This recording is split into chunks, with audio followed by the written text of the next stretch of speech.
Nous sommes le dernier jour du mois de février 2021. Nous disons merci une fois encore au Seigneur. Nous pouvons dire que ce n'était pas facile, mais jusqu'à maintenant, l'Éternel nous a secourus. Si nous nous posons cette petite question, combien de fois devons-nous prier et quand? Ce chapitre 18e du livre de Luc nous a répondu en tout temps, surtout quand nous en avons besoin et avec insistance jusqu'à ce que la demande est agréée par notre Père céleste. Cela, c'est le signe de notre foi en lui. Quand tout le temps nous sommes devant son trône, il est quasiment impossible qu'il nous oublie. C'est la preuve de notre détermination. Ainsi, nous pouvons en recevoir des choses beaucoup plus supérieures à notre demande. Demandons à Dieu de nous tenir près de lui jusqu'au retour de son Fils Jésus-Christ. Bienvenue sur le web. Luc chapitre 18 du verset 1 à 43. Jésus leur adressa une parabole pour montrer qu'il faut toujours prier et ne point se relâcher. Il dit, il y avait dans une ville un juge qui ne craignait point Dieu et qui n'avait d'égard pour personne. Il y avait aussi dans cette ville une veuve qui venait lui dire, fais-moi justice de ma partie adverse. Pendant longtemps, il refusa, mais ensuite il dit en lui-même, quoique je ne craigne point Dieu et que je n'ai d'égard pour personne, néanmoins, parce que cette veuve m'importune, je lui ferai justice, afin qu'elle ne vienne pas sans cesse me rompre la tête. Le Seigneur ajouta, entendez ce que dit le juge inique. Et Dieu ne fera-t-il pas justice à ses élus qui crient à lui jour et nuit, et tardera-t-il à leur égard? Je vous le dis, il leur fera promptement justice, mais quand le Fils de l'homme viendra, trouvera-t-il la foi sur la terre? Il dit encore cette parabole en vue de certaines personnes se persuadant qu'elle était juste et ne faisant aucun cas des autres. Deux hommes montèrent au temple pour prier, l'un était pharisien et l'autre publicain. Le pharisien debout priait ainsi en lui-même, ô Dieu, je te rends grâce de ce que je ne suis pas comme le reste des hommes qui sont ravisseurs, injustes, adultères ou même comme ce publicain. Je jeûne 2 fois la semaine et je donne la dîme de tous mes revenus. Le publicain, se tenant à distance, n'osait même pas lever les yeux au ciel, mais il se frappait la poitrine en disant, ô Dieu, sois apaisé envers moi qui suis un pécheur. Je vous le dis, celui-ci descendit dans sa maison justifié plutôt que l'autre, car quiconque s'élève sera abaissé et celui qui s'abaisse sera élevé. On lui amena aussi les petits enfants afin qu'il les touchât, mais les disciples voyant cela reprenaient ce qui les amenait. Et Jésus les appela et dit, laissez venir à moi les petits enfants et ne les en empêchez pas, car le royaume de Dieu est pour ceux qui leur ressemblent. Je vous le dis en vérité, quiconque ne recevra pas le royaume de Dieu comme un petit enfant, n'y entrera pas. Point. Un chef interrogea Jésus et dit, bon maître, que dois-je faire pour hériter la vie éternelle? Jésus lui répondit, pourquoi m'appelles-tu bon? Il n'y a de bon que Dieu seul. Tu connais les commandements, tu ne commettras point d'adultère, tu ne tueras point, tu ne déroberas point, tu ne diras point de faux témoignages, honore ton père et ta mère. J'ai, dit-il, observé toutes ces choses dès ma jeunesse. Jésus a entendu cela, lui dit, il te manque encore une chose, vends tout ce que tu as, distribue-le aux pauvres, et tu auras un trésor dans les cieux, puis viens et suis-moi. Lorsqu'il entendit ces paroles, il devint tout triste, car il était très riche. Jésus, voyant qu'il était devenu tout triste, dit qu'il est difficile à ceux qui ont des richesses d'entrer dans le royaume de Dieu. Ceux qui l'écoutaient dire, et qui peut être sauvé? Jésus répondit, ce qui était possible aux hommes est possible à Dieu. Pierre dit alors, voici, nous avons tout quitté et nous t'avons suivi. Jésus leur dit, je vous le dis en vérité, il n'est personne qui ait quitté à cause du royaume de Dieu, sa maison ou sa femme ou ses frères ou ses parents ou ses enfants ne reçoivent beaucoup plus dans ce siècle-ci et dans le siècle à venir la vie éternelle. Jésus prit les 12 auprès de lui et leur dit, voici, nous montons à Jérusalem, et tout ce qui a été écrit par les prophètes au sujet du Fils de l'homme s'accomplira. Car il sera livré aux païens, on se moquera de lui, ou on l'outragera, on crachera sur lui, et après l'avoir battu de verge, on le fera mourir, et le troisième jour, il ressuscitera. Mais ils ne comprirent rien à cela. C'était pour eux un langage caché des paroles dont ils ne saisissaient pas le sens. Comme Jésus approchait de Jéricho, un aveugle était assis au bord du chemin et mendiait. Entendant la foule passer, il demanda ce que c'était. On lui dit, c'est Jésus de Nazareth qui passe. Et il cria, Jésus, fils de David, aie pitié de moi. Ceux qui marchaient devant le reprenaient pour le faire taire, mais il criait beaucoup plus fort, fils de David, aie pitié de moi. Jésus s'étant arrêté, ordonna qu'on le lui amène, et quand il se fut approché, il lui demanda, que veux-tu que je te fasse? Il répondit, Seigneur, que je recouvre la vie. Et Jésus lui dit, recouvre la vie, ta foi t'a sauvé. À l'instant, il recouvra la vie et suivit Jésus en glorifiant Dieu. Tous les peuples, voyant cela, louaient Dieu.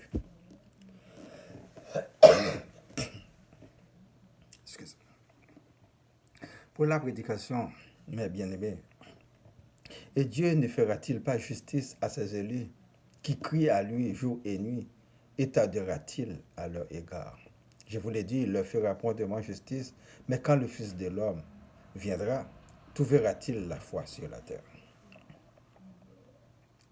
La foi, croire en la capacité de Dieu, dans la puissance divine, dans les promesses de Dieu, croire que Dieu peut tout faire pour ses élus. Mais êtes-vous son élu? Pour être son élu, on doit nécessairement croire en lui et faire sa volonté dans nos quotidiens.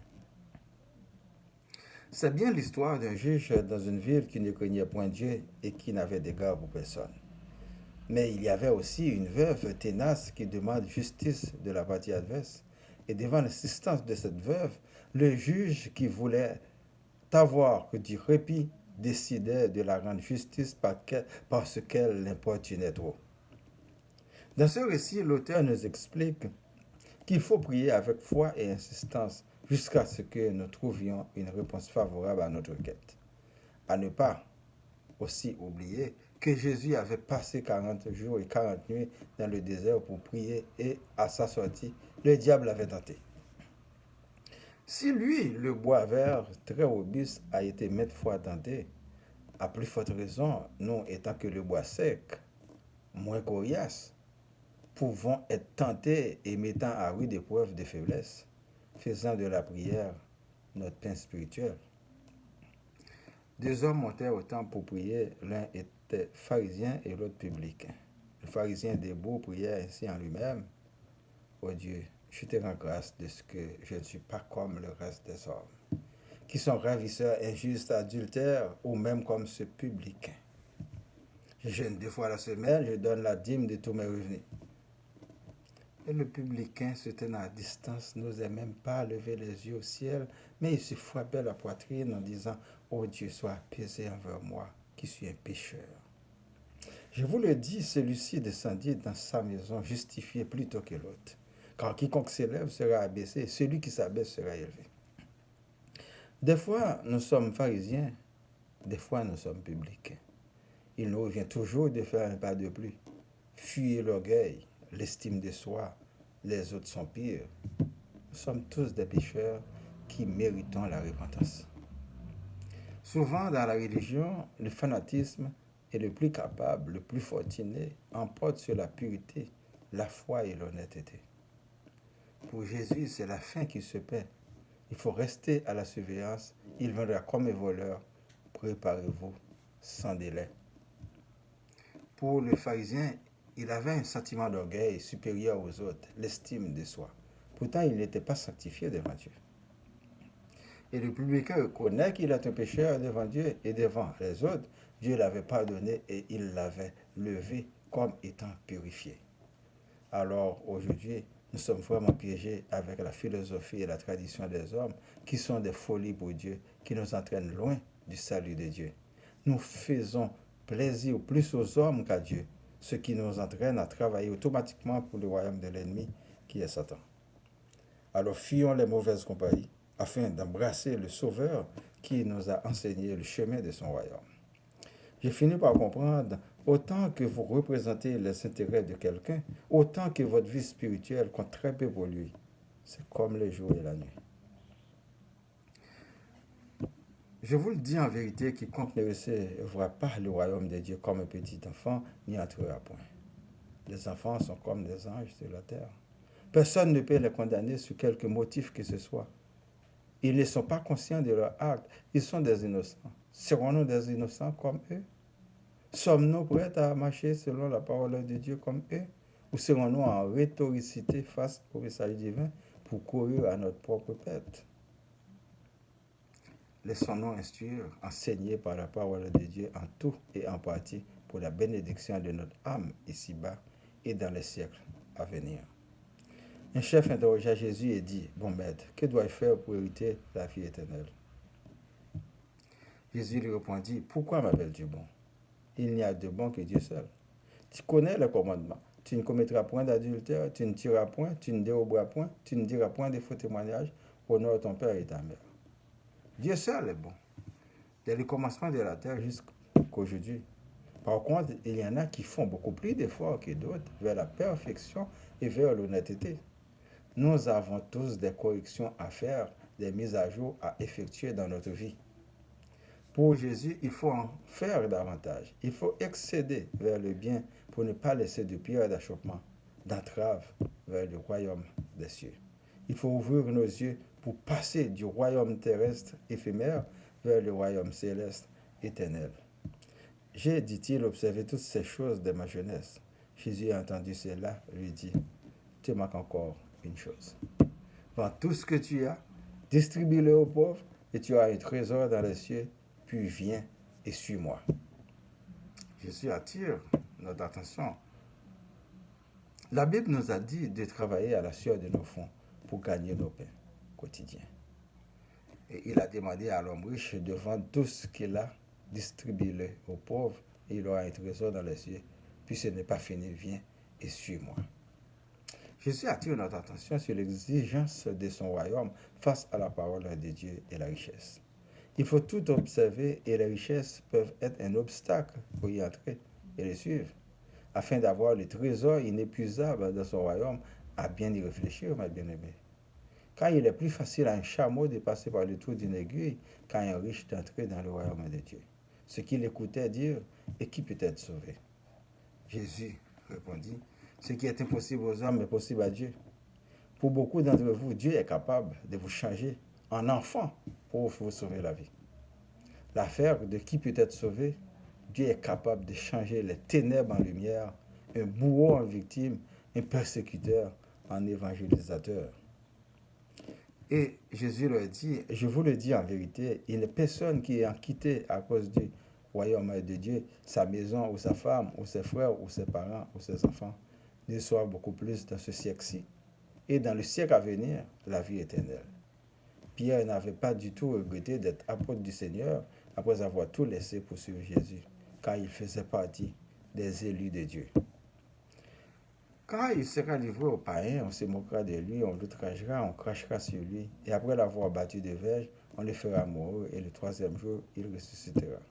Mais il ne comprit rien à cela. C'était pour eux un langage caché des paroles dont ils ne saisissaient pas le sens. N'est-ce pas pareil pour certaines révélations aujourd'hui? Leur sens est caché jusqu'à ce que l'action se produise et on extrait la foi en revanche. Le langage spirituel est nettement différent de celui des humains parce qu'il nous pousse à réfléchir différemment et à nous orienter vers le Père. Il lui demanda, « Que veux-tu que je te fasse ?» Il répondit, « Seigneur, que je recouvre la vie, la vue. » Et Jésus lui dit, « Recouvre la vue, ta foi t'a sauvé. » À l'instant, il recouvra la vue et suivit Jésus en glorifiant Dieu. Tout le peuple, voyant cela, loua Dieu.